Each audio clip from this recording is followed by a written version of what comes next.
उत्तर प्रदेश माध्यमिक शिक्षक संघ शर्मा गुट का मंडलीय धरना प्रदर्शन संयुक्त शिक्षा निदेशक द्वादश मंडल मुरादाबाद के कार्यालय पर आयोजित हुआ, जिसमें मंडल के 5 जनपदों के शिक्षकों ने बढ़ चढ़कर भाग लिया। अध्यक्षता मंडलीय अध्यक्ष रविंद्र कुमार शर्मा और कार्यक्रम का संचालन मंडलीय मंत्री प्रेम सिंह ने किया।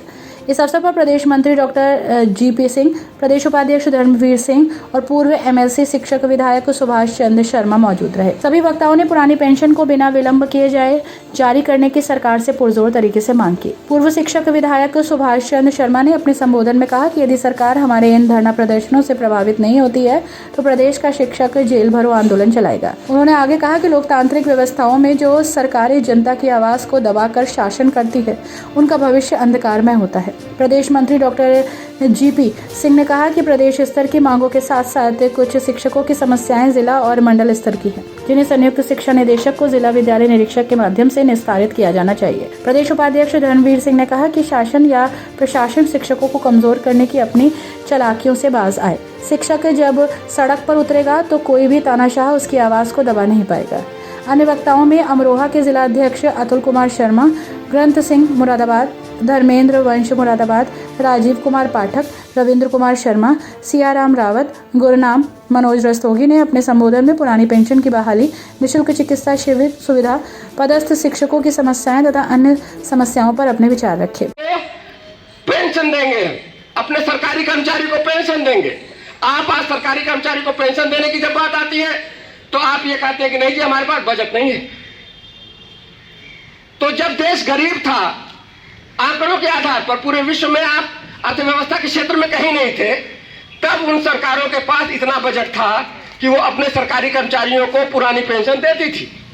तो आज ऐसी क्या मजबूरी हो गई कि हमारी सरकार जो सबसे बड़ी अर्थव्यवस्था बनने के कगार पे पहुंच रही है, लगातार तीसरी अर्थव्यवस्था बन गई, तो अब उसके बजट में कहां से ऐसी कमी आ गई, धन का कहां से अभाव आ गया कि वो अपने सरकारी कर्मचारियों को पेंशन देने के नाम पे कहती है कि हमारे पास बजट नहीं है। और हमने ये भी मान लिया कि आपके पास बजट नहीं है।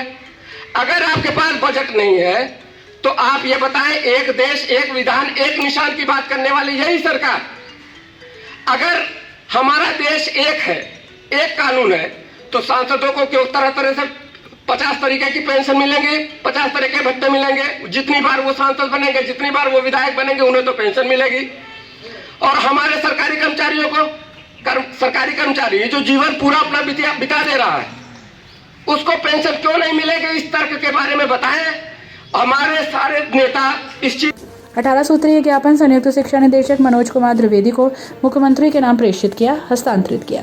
धरने पर विभिन्न जनपदों के शिक्षक शिक्षिकाएं भारी संख्या में मौजूद रहे। देखिए, ये मंडल स्तर पर प्रदर्शन हमारे चल रहे हैं पूरे प्रदेश में, अलग अलग तारीखों में। आज मुरादाबाद है और कल नहीं, परसों बरेली है, परसों बरेली है और बीते कल में मेरठ था। इस तरह से ये चल रहे हैं, पूरे प्रदेश में मंडल स्तर पर चल रहे हैं। मांगे जो हमारी पुरानी हैं, जो लंबित हैं, वही चल रही हैं। मांगे और बढ़ गई हैं। कारण यह है कि सरकार लगातार शिक्षकों की और विद्यालयों की उपेक्षा कर रही है। पुरानी पेंशन, सामूहिक बीमा और चिकित्सा सुविधा आदि आदि जो बहुत सारी मांगे थी वो तो हैं ही हैं। अब एक नई बात और पैदा हो गई कि उत्तर प्रदेश शिक्षा सेवा चयन बोर्ड चयन अधिनियम बना करके सरकार ने जो 1982 में माध्यमिक शिक्षा सेवा चयन बोर्ड का एक नियम बना था 21, जो शिक्षकों का सुरक्षा कवच था, उसको भी छीन लिया। अब इन्होंने उसको छीन करके माध्यमिक शिक्षा सेवा चयन आयोग बना करके केवल उसका काम कर दिया है कि वो नियुक्ति करेगा।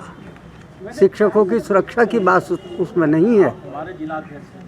कोई शिक्षक का सुरक्षा संबंधी कवच नहीं है। इससे शिक्षक हमारा बहुत आहत है, पूरे शिक्षकों में बहुत रोष है और इसी के साथ साथ अब तदर्थ शिक्षक, तदर्थ प्रधानाचार्य जो बन जाया करते थे और उनको वेतन मिला करता था, वो तदर्थ प्रधानाचार्य भी नहीं बनेंगे। अब आगे की क्या रणनीति है आपकी? अब आगे ये पूरे प्रदेश में होने के बाद प्रदेश की बैठक होगी और अंतिम तो वही है कि जेल भरो आंदोलन किया जाए।